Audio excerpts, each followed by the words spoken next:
4 जनवरी की देर शाम जैसे ही भारतीय नौसेना को इस बात की जानकारी मिली कि एक मालवाहक जहाज को हाईजैक कर लिया है, उसके बाद भारतीय नौसेना पूरी तरह से हरकत में आ गई। इस मिशन में भारतीय नौसेना ने आईएनएस चेन्नई को लगाया और उसके बाद 5 जनवरी को पूरे दिन चले ऑपरेशन में आईएनएस चेन्नई अरब सागर में उस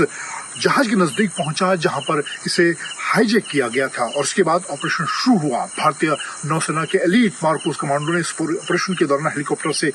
उतरकर उस मालवाहक जहाज एमवी लीला के डेक पर उतरे और वहां पर जो जहाज को हाईजैक किया था उसको छुड़ाने का काम शुरू किया गया। 21 क्रू जिसमें 15 भारतीय शामिल थे उन्हें सुरक्षित निकालने का काम किया गया और इस तरह से इस पूरे ऑपरेशन को अंजाम दिया गया। लेकिन सबसे खास बात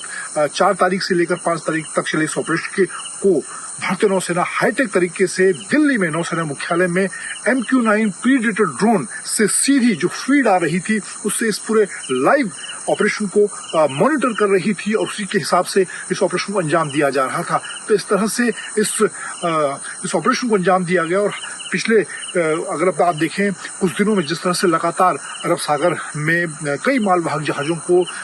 निशाना बनाया जा रहा है, ड्रोन हमले उन पर किए जा रहे हैं, इन सब के बीच भारतीय नौसेना पूरी तरह से मुस्तैद हो गई। भारतीय नौसेना ने 4 से 5 बड़े युद्धपोत अरब सागर से लेकर रेड सी के इलाके में जहां भारतीय सरहद है वहां पर तैनात किए गए हैं और इस तरह से इस हाईजैक के बड़े ऑपरेशन को भारतीय नौसेना ने पूरी मुस्तैदी के साथ समय रहते अंजाम दिया और 15 भारतीयों को पूरी तरह से बिना जान माल के नुकसान के सुरक्षित निकालने में सफलता हासिल की।